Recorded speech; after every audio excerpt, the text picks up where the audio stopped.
All right, welcome back to Daytime Tri-Cities. Once again, we're live this morning here at the beautiful Niswonger Performing Arts Center in Greeneville, and we are honored right now to have Mr. Scott Niswonger joining us. Of course, President of the Board of Directors, the name of the building. It is fabulous to have you on the show. Thank you. It's a pleasure to be here this morning.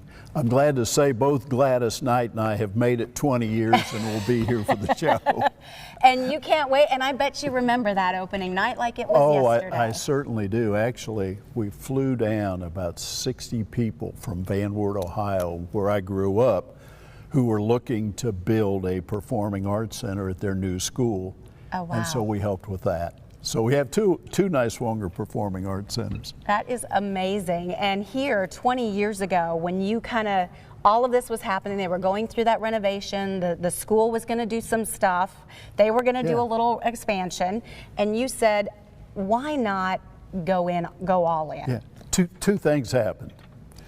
The city had a $2.5 or $3 million budget to build an 800-seat auditorium, which I'm glad we didn't do because we have about 1,000 students on any given year here. Wow. And Johnson City had just voted down a referendum to use taxpayer money to build a regional performing arts center.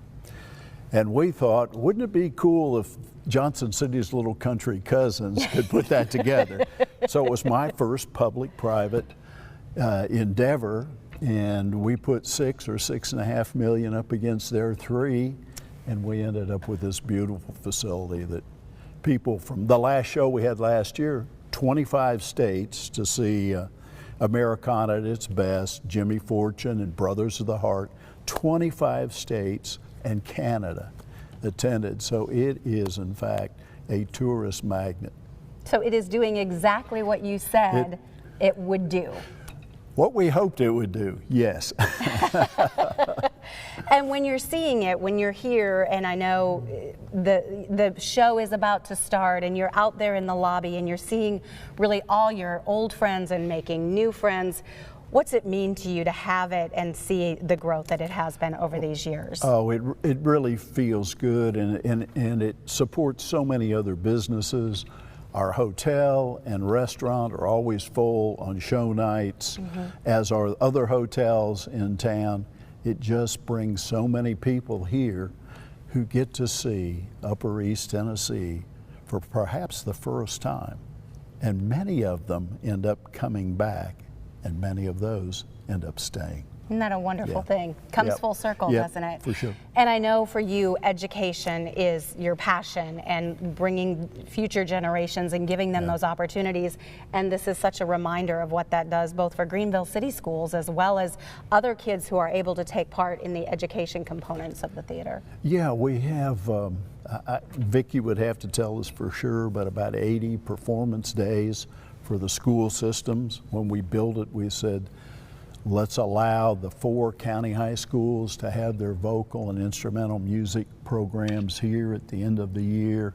And so everyone from within Greene County get to participate in this from the school system standpoint. And of course, we were looking at some of the old newspapers from the Greeneville Sun, digging out some of these as you guys getting ready to open, and then having all of those, you know, the groundbreaking ceremonies and the ribbon cutting ceremonies. And this was something that it seems like the whole community just celebrated. They did, and we have, you know, it takes so many people to operate this. We have such wonderful volunteers in our ushers and our ticket takers and our backstage folks. There are a lot of people involved. Then I failed to mention the 2-week kid camps where they build the sets, learn their lines, earn their parts, and put on come in on Monday, put on a performance on Friday. And that is always waitlisted. We have people come from North Carolina and Knoxville.